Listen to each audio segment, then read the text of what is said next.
ॐ वर्णानामर्थसङ्गानां रसानां छन्दसामधिमङ्गलानां जगद्धारो वन्दे वाणी विनायको नारायणं नमस्कृत्य नरं चैव नरोत्तमम् देवीं सरस्वतीं व्यासं ततो जयमुदीरयेत्। गुरुर्ब्रह्मा गुरुर्विष्णु गुरुर्देवो महेश्वर गुरुर्साक्षात् परब्रह्म तस्मै श्री गुरुवे नमः। बोलिए सियावर रामचंद्र भगवान की जय। राधावर कृष्ण कन्हैया लाल भगवान की जय। उमा महेश्वर भगवान की जय। गायत्री ब्रह्मदेव भगवान की जय। सद्गुरुदेव भगवान की जय। माता पिता गुरुदेव की जय। समस्त संतगण भगवान की जय। समस्त भक्तगण भगवान की जय। ओम नमः पार्वती पतये हर हर महादेव।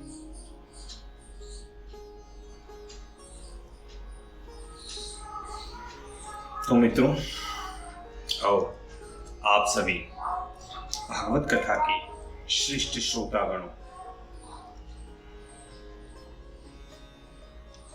अब तक हमने श्रीमद् भागवत कथा के क्रमबद्ध रूप से कथा का श्रवण करते आ रहे हैं, कीर्तन करते आ रहे हैं, भजन करते आ रहे हैं और कथा का मनन करते आ रहे हैं। अब हम श्रीमद् भागवत कथा की तीसरी स्कंद की 14वें अध्याय की ओर कथा को अग्रसर करते हैं, जहां कहते हैं कि इस 14 अध्याय में हिरण्याक्ष वध मूल सांझ समय के गर्भ की कहो कथा प्रतिकूल। श्री सुखदेव जी कहते हैं कि हे राजा परीक्षित, हे कुरुनंदन, जगत कारण वाराह तनधारी श्री वैकुंठनाथ की कथा मैत्रेय जी से सुनकर हाथ जोड़कर विदुर जी ने पूछा। अब देखिए, यह विदुर जी के लिए एक शंका आती है कि विष्णु भगवान ने पृथ्वी को हिरण्याक्ष से छुड़ाने के लिए अनेक प्रकार की श्रेष्ठ श्रेष्ठ शरीरों को छोड़कर जैसे कोई जीव बुरा कर्म कर और उस जीव को निंदित कर्म करने से खोटी योनि धारण करनी पड़ती है, इसलिए अत्यंत निंदित शुक्र की योनि विष्णु भगवान ने क्यों धारण की? शुक्र की योनि तो अत्यंत दुष्ट मानी गई है। तो उसके उत्तर में कहते हैं कि विष्णु भगवान ने जान लिया कि यह हिरण्याक्ष ब्रह्मा के वरदान से अत्यंत प्रमाद से उन्मत्त हो रहा है और संसार में जितने चराचर जीव ब्रह्मा के बनाए हुए हैं उनमें से केवल एक वाराह के अतिरिक्त यह और किसी से नहीं मरेगा, वाराह ही से यह मरेगा। यह विचार करके श्री लक्ष्मी जी के नाथ नारायण ने शुक्र का शरीर धारण करके हिरण्याक्ष को मार डाला और जल में डूबी हुई पृथ्वी को जल से निकालकर पृथ्वी के स्थान पर पृथ्वी को रख दिया। तो इस प्रकार इस शंका का निवारण होता है। विदुर जी कहते हैं कि हे मुनि सतम, यज्ञ मूर्ति श्री वाराह जी ने आदि दैत्य हिरण्याक्ष का जिस प्रकार वध किया वह मैं सुनना चाहता हूँ। परंतु हे ब्राह्मण, त्रिलोकीनाथ ने दाढ़ के अग्रभाग पर धरा को धरकर लीला पूर्वक जब लाए थे, उस समय श्री वाराह जी को हिरण्याक्ष से इस प्रकार संग्राम हुआ, वह कृपा पूर्वक मुझसे कहिए। तब मैत्रेय जी कहते हैं कि हे कुरुकुल मणि, तुमने यह मनोहर भगवान श्री जगद्धार की कथा मनुष्यों की काल कर्म छुड़ाने वाली बहुत अच्छी मुझसे पूछी है। श्री नारद मुनि की कही यह कृष्ण कथा सुनकर राजा उत्तानपाद का पुत्र ध्रुव 5 वर्ष का बालक भक्ति के प्रभाव में हो गया था। इसलिए कहते हैं कि दे डंका यमलोक में सुरन शीश धर पाय, देह सहित सुरपुर गयो रही कीर्ति जग छाय। यह इतिहास मैंने सुना है। यह प्रथम देवताओं के पूछने पर लोककर्ता चतुरानंद जी ने देवताओं के सन्मुख इसका वर्णन किया था। अब हिरण्याक्ष और हिरण्यकश्यप की उत्पत्ति कहता हूं। एक समय संध्या काल में दक्ष पुत्री दीति पुत्रार्थ काम शर होकर मरीचि सुवन कश्यप से अपने स्वामी के पास जाकर उनसे विषय की इच्छा करती हैं और वे अग्निजीहा यजुर्वेद के प्रति विष्णु भगवान का दूध से यजन करके सूर्य अस्त के समय यज्ञशाला में सावधान होकर बैठे थे। तब वह दीति बोली कि हे स्वामी, हे मुनिराज, पंचशर घोर धनुष मान लेकर मुझे तुम्हारे कारण दुख देता है और मुझे अबला पर बल प्रकट करता है। जिस प्रकार मत वाला हाथी केले के वृक्ष पर बल प्रकाश करके उसको व्यथा देता है, इसी भांति यह मनसीज मेरे तनु रूपी वन को भस्म किए डालता है। पुत्रवती सौतन की बढ़ती मुझसे नहीं देखी जाती। अब आप मुझ पर कृपा करके सर्वगुण खान महाबलवान एक पुत्र मुझे दीजिए। भर्ता से बहुत सम्मानित स्त्रियों का यश सब संसार में फैल जाता है। आप सरीके मेरे पति हो और फिर भी मेरे पुत्र न हो, ये तो बड़े आश्चर्य की बात है। हे नाथ, पुत्रियों की परम हितकारी हमारे पिता पुत्रियों से अत्यंत स्नेह करते थे। एक दिन पिता हम सबसे हंसकर बोले कि हे पुत्रियों, तुम किसके संग अपना विवाह करोगी? इस भांति प्रत्येक से उन्होंने पृथक पृथक पूछा। उस समय हम सब 13 बहनों में आप में ही मन लगाया था।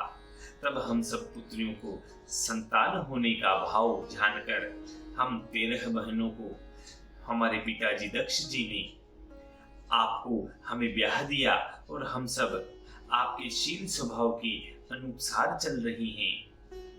हे कल्याणकर्ता, हे कमल नयन, हे प्राणनाथ, हमारी इच्छा पूर्ण करो। हे भूमन, आप सरी के महात्माओं के निकट आर्तों का आना व्यर्थ नहीं होता। मैत्रेय जी बोले कि हे विदुर, इस प्रकार महाकृपण दीति ने मनोहर वचन सुनकर उनकी अत्यंत प्रशंसा करके मदन का बल वर्धित देखकर कश्यप मुनि मधुर वाणी से कहते हैं कि हे भीरु, जो तेरा मनोरथ है यह प्रिय विधान मैं सब तेरा पूर्ण करूंगा। जिस स्त्री से धर्म अर्थ काम पदार्थ प्राप्त हो उसका काम कौन नहीं कर सकता। स्त्री के बिना चारों वर्णों का तिरस्कार है, इसलिए ग्रस्त होना मुख्य धर्म कहा गया है। सब आश्रमों को ग्रहण कर जो अपने गृहस्थाश्रम में रहते हैं वे सब व्यसनों के समुद्रों को तर जाते हैं। जिस प्रकार जहाज में बैठे समुद्र पार हो जाते हैं, ऐसे ही संसार में ग्रस्त लोक भवसागर पार हो सकता है और उसी से भवसागर पार जाते हैं। हे भामिनी, श्रेय काम के लिए अपनी अर्धांगिनी जिसको कहते हैं, जिसमें अपना सब भारधर पुरुष विगत ज्वर होकर विचरता है और आश्रयों के जितने के अयोग्य उन दुर्जय इंद्रिय रूप शत्रुओं को जिस स्त्री के आशय से लीला करके हम पराजित करते हैं, जिसे दुर्गेश दुर्ग में अवस्थान कर चोरों का पराभव करता है। हे ग्रहेश्वरी, तुम्हारे किए उपकार का प्रत्युपकार करने को संपूर्ण आयु से तुम्हारे समान होने का सामर्थ्य नहीं है, और जो प्रिय गुण तुम में है उनके वर्णन करने की भी सामर्थ्य मुझ में नहीं है। तो भी पुत्र की उत्पत्ति के लिए तुम्हारा मनोरथ में जरूर पूर्ण करूंगा, परंतु एक मुहूर्त दे धारण करो जिससे संसारी मनुष्य निंदा न करें।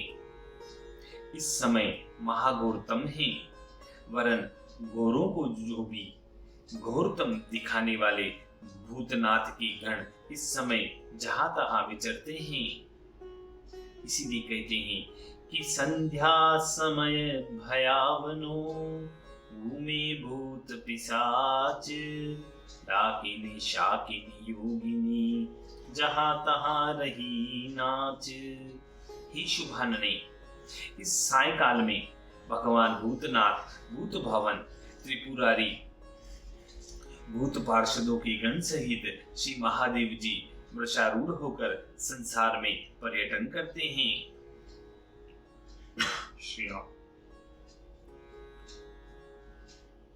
शमशानस्थ पवन मंडली का अंधकार धूम्र समान बिखरे हुए प्रकाशित जटाजम समूह,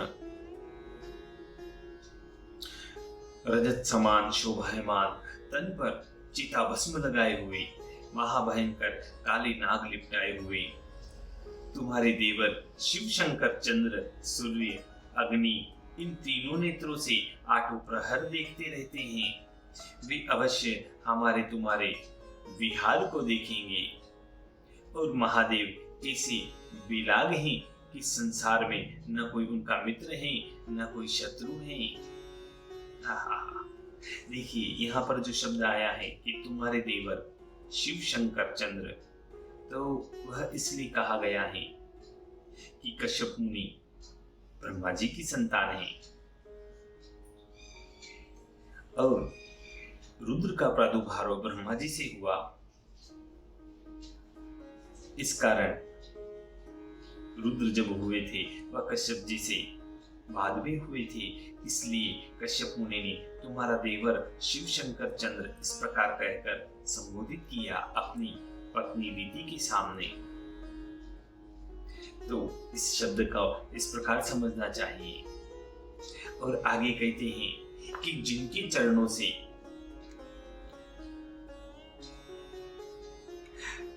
प्रयुक्त भोगों के निमित्त व्रतों से उनकी आराधना कर उनकी विभूति रूप महाप्रसाद की हम सब आशा करते हैं, जिन भूत भावन भोलेनाथ का विशेष शक्ति शून्य अनिंदित चरित्र, अविधानाशक, विलक्षण बुद्धिमान महात्मा लोग जो वर्णन किया करते हैं, उनके समान उनसे बड़ा ज्ञानवान जगत में और कोई नहीं। सज्जनों को गति देने वाले आप सदाशिव पिशाचवत लीला करते रहते हैं, सदा अपनी आत्मा में रमण करते हैं। सर्वज्ञ त्रिकाल की ज्ञाता जिन महादेव के चरित्रों को देख देख कर दुर्भागी लोग हंसते हैं, परंतु भुजंग भूषण के आचरणों का आशय नहीं जानते। वे अभागे अनेक अनेक प्रकार की वस्त्र आभूषण पहने हुए, चंदन सुगंध लगाए हुए, जिस शरीर को श्वान काक खाए उस देह को अत्यंत नित्य मानते हैं और यह जानते हैं कि यह देह आत्मा है। यह समझकर उनका अत्यंत पालन पोषण किया करते हैं। ब्रह्मादिक देवता दिक्पाल जिनकी स्थापित मर्यादा को पालते हैं, इस जगत के जो कारण है उनकी आज्ञाकारिणी माया है, वह भी पिशाचिनियों की भांति रहती है। यह परमेश्वर के चरित्र तर्क में नहीं जाते हैं। उनकी अपार महिमा का पार कौन पा सकता है। इसलिए यहाँ एक कवित कही गई है कि नंदी की सवारी नाग श्रृंगी कर धारी सदा, संत सुखकारी नीलकंठ त्रिपुरारी है। मुंड मालकारी सिर गंगा जटाधारी बाम, अंग में बिहारी गिरिराज सुताधारी है। दान रेख भारी शेष सारद पुकारी काशी, पति मद नारी कर शूल चक्रधारी है, कला उजियारी है नात है तुम्हारी, यश गावे वेद चारी शिव पूर्ण ब्रह्मचारी है। तत क्षण धरत तनक अर्चत जन, घन घन सगन कनक दर्शत दर, तरल नयन धन धरत अधर तन, करत कल रस सर लगरल धर, अटत अजर यस रटत गहन धन, सगन रजत रज रजत अचल धर, दहत सकल अग दर सत, दर्द न रहत कहत नर हर हर, दर्द न रहत करत नर हर हर। मैत्रेय जी कहते हैं कि कश्यप जी ने दीति को बहुत समझाया, परंतु दीति ने उस बात का ध्यान में एक न आया कि अभी संध्या काल है, क्योंकि वह तो मदन के मत से अचेत हो रही थी, उस पर काम सवार हो गया था। इसलिए कहा गया है कि काम विवश कश्यप प्रिया, छाड़ी सकल तन लाज, पति को पट पकड़ो तुरत, गणिका समरति काज। निषिद्ध कर्म में अपनी पत्नी की हट जानकर भाग्य रूप भगवान वासुदेव को नमस्कार करके उस हठीली भार्या से वह कश्यप मुनि विहार करने लगे। भोग विलास से निश्चिंत हो स्नान कर मौन बनकर प्राणायाम किया। रजोगुण रहित सनातन ब्रह्म ज्योति स्वरूप के ध्यान में मग्न होकर ध्यान करने लग गए। हे परीक्षित, उस निंदित कर्म से दीति लज्जित होकर अछताए पछताए नीचे सिर झुकाए अपने पति के निकट आकर बोली, हे ब्राह्मण, सर्व जीव मात्र के ईश्वर मेरे इस गर्भ का विध्वंस न करें, क्योंकि सब भूतों के स्वामी रुद्र हैं। उनकी मैंने लज्जा नहीं की, यह मुझसे शिव का बड़ा भारी अपराध हुआ है। दुख की दुर्कर्ता भयहर्ता रुद्रदेव उग्र तपधारी सबकी फलदायक मंगल रूप दया सिंधु दुष्टों की संहारक और प्रचंड क्रोध करने वाले उन महादेव जी को मेरा नमस्कार है। वह हमारे भगिनी भर्ता अत्यंत अनुग्रहकारी सदाशिव त्रिपुरारी कृपा सागर स्त्रियों के देव सतीपति निर्दयी पर भी दया करने वाले भूतनाथ मुझ पर प्रसन्न हो।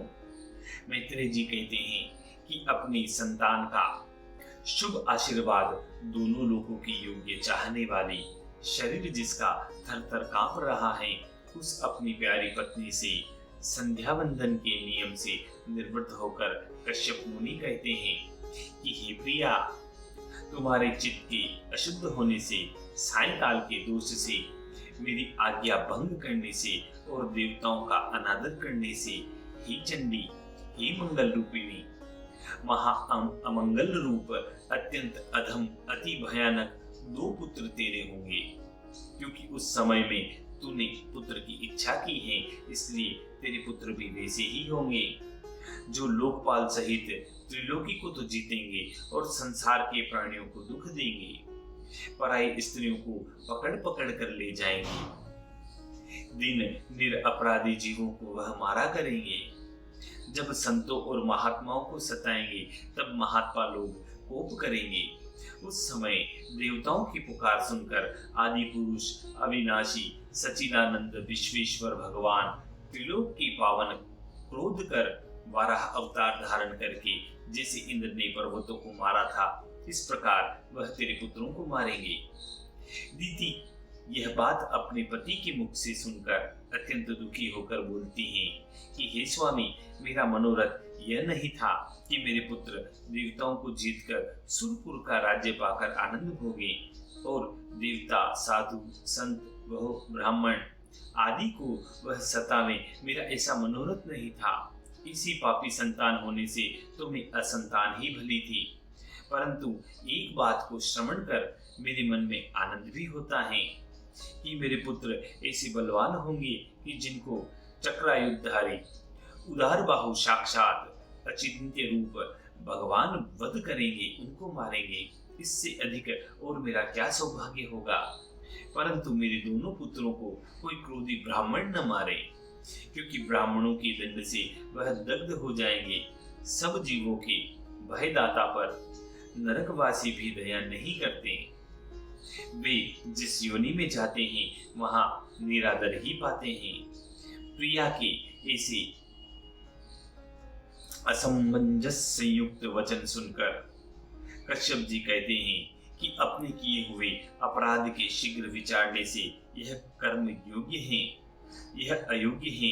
यह विचार करने से, भगवान में बहुत मान करने से, श्री महादेव जी में तथा मुझ में बहुत आदर करने से, तेरे बड़े पुत्र हिरण्यकश्यपु के पुत्रों के मध्य में एक परम ज्ञानी भक्त जन संत हितकारी महा तपधारी उत्पन्न होगा, जिसका यश परमेश्वर के यश के संग भक्तजन गाया करेंगे और सब हरि भक्तों में उसकी परम पदवी हो जाएगी।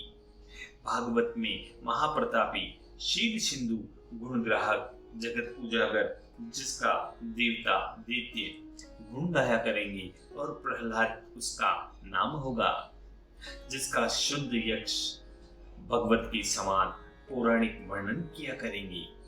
जैसे दुर्वर्ण कंचन ताप तपाने से सुवर्ण हो जाता है, उसी भांति निर्वेलादिक करके उसकी आत्मावत बनने को, अपने शरीर को साधुजन भावना करेंगे।